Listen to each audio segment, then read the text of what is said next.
안녕하세요. 이번에 Deep High Resolution Representation Learning for Human Pose Estimation 논문에 대해서 리뷰할 경희대학교 김재영입니다. 해당 논문의 배경, 기존 연구와의 차이점, HRNet 모델 구조, 실험 결과 순으로 말씀드리겠습니다. 이 논문은 제목에서도 알 수 있듯이 휴먼 포즈 에스티메이션에 관한 논문입니다. 이때 휴먼 포즈 에스티메이션이란 휴먼 오브젝트의 자세를 추정하는 태스크입니다. 그 과정에서 사람의 관절과 같이 사람의 특정 포즈를 만들게 되는 여러 키포인트의 위치를 영상이나 이미지 데이터에서 찾아내는 그런 태스크라고 할 수 있기 때문에 키포인트 디텍션이라고도 부릅니다. 예를 들어서 사람의 왼쪽 어깨, 오른쪽 발목, 왼쪽 무릎 이런 것처럼 이런 키포인트들의 위치를 추정하는 것입니다. 이런 포즈 에스티메이션 태스크에 대해서 여러 연구가 이루어져 왔습니다. 대체적으로 CNN 구조를 접목시킨 휴먼 포즈 에스티메이션 연구가 진행되어서 왔고, 이 연구들은 네트워크의 구조는 다를지 모르지만 공통적으로 가지는 목적이 있었습니다. 첫째로 이미지 데이터의 로컬, 글로벌한 인포메이션을 골고루 잘 학습하는 것, 그리고 둘째로 하이 레졸루션, 고해상도 복원을 잘 해내는 것.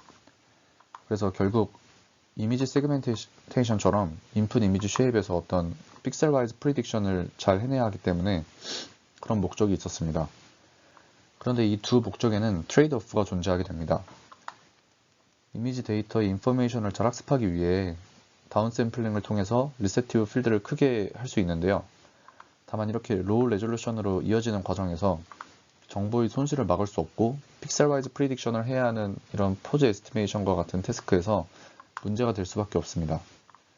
이 문제를 해결하기 위해서 하이 레졸루션을 가지는 아웃풋을 만들어내면서 정보의 손실을 최대한 없게 하기 위한 연구가 진행이 되었습니다.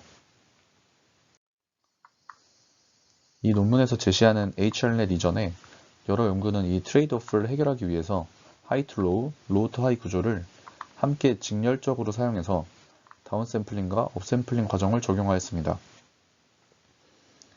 여러 네트워크 구조가 있었지만 결국 이 다운샘플링 과정과 업샘플링 과정을 어떻게 가져가느냐의 차이였습니다. 이 그림은 2018년에 등장한 심플 베이스라인 논문에서 발제를 한 그림입니다. 오른쪽 상단의 구조가 심플 베이스라인 구조를 간단히 표현한 그림이고, 왼쪽의 두 그림은 그 이전에 소타를 달성했던 아워글래스와 CPN 네트워크에 대한 그림입니다. 상당히 복잡하고 심플 베이스라인은 비교적 간단하지만 결국 공통적으로 다운샘플링과 업샘플링 과정이 직렬적으로 순차적으로 이루어진 것을 확인하실 수 있습니다. 그렇다면 기존의 연구들과 이 논문에서 제시하는 HRNet, High Resolution Net이 어떤 차이가 있는지 알아보겠습니다. 결국 다운샘플링과 업샘플링 과정이 들어가는 구조인 것은 같지만 저자들은 그 과정에서 병렬적으로 네트워크를 구성하는 아이디어를 떠올렸습니다. 저자들은 기존의 연구들이 다운샘플링, 로우 레졸루션으로 가는 그런 과정에서 포즈 에스티메이션에 중요한 어떤 정보의 손실이 이루어지게 된다고 판단하였습니다. 그래서 그 문제가 네트워크 구조의 직렬적인 구성이 원인이라고 생각했습니다. 학습의 과정이 순차적으로 직렬화되어 있기 때문에 리셉티브 필드를 확장하는 과정에서 그런 정보의 손실이 많이 이루어진다고 주장을 했습니다. 이제 HRNet의 구조를 보시게 되는데요. 보시면 기존과 차이점을 확인하실 수 있습니다. 저희가 흔히 보던 구조와 다르게 병렬로 이루어져 있습니다. 레졸루션을 다양하게 설정한 멀티스케일 레졸루션 구조로 다양한 스케일, 레졸루션에 대해서 스파셜한 인포메이션을 학습할 수 있게끔 합니다. 또한 이런 멀티스케일 레졸루션들 간의 정보의 교환을 교차로 다양하게 진행해서 하이 레졸루션을 유지하면서 글로벌, 로컬한 정보의 손실을 최소화하면서 잘 학습할 수 있도록 하는 것을 목적으로 합니다. 구조에 대해서 더 자세히 보시면 가장 위의 로우는 하이 레졸루션을 유지하고 스테이지별로 레졸루션을 줄여가며 이어집니다. 그리고 스테이지별로 화살표가 하이 레졸루션과 로우 레졸루션 사이에서 교차로 나아가고 있는 것도 보실 수 있는데요. 논문에서 제시하는 멀티퓨전을 나타낸 것입니다. 로우 레졸루션으로 가는 과정에서는 스트라이드 2, 플랭 1의 3x3 컨볼루션을 사용해서 레졸루션이 절반으로 줄게 되고, 하이 레졸루션으로 가는 과정에서는 Nearest Neighbor 업샘플링을 사용해서 다시 해상도를 2배로 늘립니다. 이런 방식으로 어떤 글로벌 인포메이션과 로컬한 인포메이션을 서로 계속 교환하고 인풋 이미지의 레졸루션 그대로의 피처 맵이 최종 프리딕트 히트맵에 영향을 주기 때문에 상대적으로 더 정확한 결과를 얻을 수 있게 됩니다. 이제 스테이지별로 나눠서 더 자세히 알아보겠습니다. 논문에서는 4개의 스테이지를 예시로 제시했는데요. 스테이지 1에서는 레지듀얼 유닛을 4번 반복하고 원래의 레졸루션을 유지하는 것과 다운샘플링을 하는 것으로 나눠서 진행이 됩니다. 앞서 말씀드렸듯이 다운샘플링 과정에서는 스트라이드 2, 풀링 1을 사용한 3x3 컨볼루션을 사용해서 절반으로 레졸루션을 줄여줍니다. 스테이지 2에서부터는 멀티퓨전이 진행됩니다. 스테이지 1과 마찬가지로 레지듀얼 유닛을 반복하고 멀티퓨전을 진행하면서 레졸루션은 유지하고 하이 레졸루션과 로우 레졸루션의 정보를 교환합니다. 마찬가지로 스트라이드 2, 풀링 1로 레졸루션을 절반으로 줄이는 다운샘플링, 니어리스트 네이버 업샘플링이 각 퓨전에서 일어나게 됩니다. 이렇게 레지듀얼 유닛의 반복과 멀티퓨전 한 번으로 이루어진 단위를 익스체인지 유닛이라고 논문에서는 표현합니다. 예를 들어서 스테이지 3은 익스체인지 유닛 4개로 구성이 되어 있는데요. 스테이지 3에서 해상도가 유지된 1번 로우, 절반으로 줄은 2번 로우, 또 절반으로 줄은 3번 로우로 해서 멀티퓨전이 한 번 이루어진 익스체인지 유닛 1, 그리고 같은 방식으로 2번 익스체인지 유닛, 그리고 3번, 그리고 4번 이런 식으로 구성이 되어 있습니다. 이런 익스체인지 유닛을 거쳐서 마지막에 역시 다음에 새로운 절반의 레졸루션을 만들어내는 다운샘플링 과정까지 진행이 되게 됩니다. 스테이지 3과 4는 스테이지 2와 같은 방식으로 진행되고 다만 앞서 설명드렸던 익스체인지 유닛이 몇 개 있느냐의 차이가 있습니다. 스테이지 2는 익스체인지 유닛을 1개 가지고 있었고 스테이지 3은 4개, 4는 3개로 구성이 돼서 HR넷은 총 8개의 익스체인지 유닛이 존재하게 됩니다. 스테이지 4에서 마지막에 레졸루션이 인풋과 같은 것부터 해서 절반, 그 절반, 그리고 그 절반까지 있게 구성이 되어 있을 텐데 다시 업샘플링으로 하이 레졸루션으로 만들어주고 최종적으로 합치는 그런 멀지 않은 과정까지 진행이 되면 최종 아웃풋으로 키포인트들에 대한 히트맵이 나오게 됩니다. 크기는 인풋과 같을 것이고 저희가 사용할 데이터셋의 그라운드 트루스 키포인트가 17개로 구성이 되어 있습니다.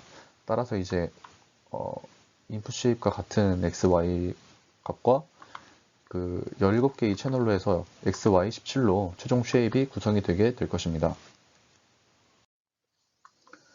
다음으로 실험에 대해서 말씀드리겠습니다. 논문에서 사용한 데이터셋은 코코 데이터셋으로 오브젝트 디텍션, 세그멘테이션, 키포인트 에스티메이션 등에 사용이 되는 데이터셋입니다. 논문에서는 코코 2017 버전의 데이터셋을 사용하였고 트레이닝 데이터는 57,000개의 이미지로 이루어져 있고 이밸루에이션에 사용되는 데이터는 5,000개로 이루어진 밸리데이션 데이터와 2만 개로 이루어진 테스트 데이터를 이용했습니다. 그리고 이제 해당 데이터셋은 키포인트가 17개로 이루어져 있고 또 코코 데이터셋은 이런 이미지 데이터 말고도 애노테이션 데이터도 존재합니다. 이 애노테이션 데이터는 XYZ 값으로 이루어져 있고 키포인트들의 XY 좌표 값과 그리고 Z 값은 비저빌리티 플래그로 이미지 내에 존재하지 않으면 0, 존재하면서 보이지 않으면 1, 존재하면서 잘 보이기까지 하면 2로 이런 식으로 구성이 되어 있습니다. 다음은 평가 지표에 대해서 말씀드리겠습니다. 수식은 다음처럼 이루어져 있고 이때 DI는 그라운드 트루스와 모델의 예측 포인트 간의 유클리디안 거리를 나타냅니다. V는 코코 데이터셋의 비저빌리티 플래그고 S는 객체의 크기, K는 각 키포인트들의 반지름 상수입니다. 그래서 이제 결국 익스포넨셜 함수의 인풋으로 들어간 부분이 중요하게 될 것이고 간단하게 보면 이 DI, 그라운드 트루스와 키포인트의 어떤 유클리디안 거리인 DI가 0이 되면 OKS 값은 분자가 1이 되게 될 것입니다. 즉 그라운드 트루스와 우리의 예측 값이 정확히 일치하게 되면 DI가 0이 되고 OKS 값이 1이 됩니다. 반대의 경우에는 DI가 커질수록 즉 키포인트들과 실제 키포인트들과 우리의 예측 값이 차이가 클수록 이 익스포넨셜 함수의 익스포넨셜 함수가 0에 가깝게 되게 될 것입니다. 또 S와 K의 관점에서 보면 결국 이미지의 바운딩 박스가 크거나 키포인트의 크기 자체가 큰 경우에는 상대적으로 예측이 잘 이루어졌다고 하더라도 조금만 틀리게 돼도 이 di 값이 커지게 되면서 결국 OKS 값이 작아지게 될 것을 알 수 있습니다. 다음의 평가지표는 에버리지 프리시전입니다. OKS의 스레스홀드를 설정해서 프리시전과 리콜 값들을 계산하고 그 프리시전과 리콜에 대해 그래프를 그릴 수 있습니다. 그 그래프의 면적을 에버리지 프리시전으로 정의합니다. 이 에버리지 프리시전이 높을수록 성능이 높은 것으로 평가합니다. 이제 실험 결과입니다. 위에 5가지 메소드는 기존에 사용되던 방법론들이고 HR넷이 밑에 위치하고 있습니다. 에버리지 프리시전 값인 AP를 우선 심플 베이스라인과 비교를 했을 때 보다 높게 나오고 있는 것을 확인할 수 있습니다. 다만 더 위에 있는 이제 CPN 계열과 비교를 해보면 에버리지 프리시전 값은 큰 성능 향상이 이루어졌지만 이 Gflops라는 연산량은 다소 증가한 부분을 확인할 수 있었습니다. 이번에 휴먼 포즈 에스티메이션에 대해서 병렬로 네트워크를 구성하여 전체 과정에서 하이 레졸루션을 유지하고 멀티스케일 간 피전을 통해 글로벌, 로컬한 정보 손실이 적게 효과적으로 학습할 수 있도록 하는 HR넷에 대해서 알아보았습니다. 발표를 들어주셔서 감사합니다.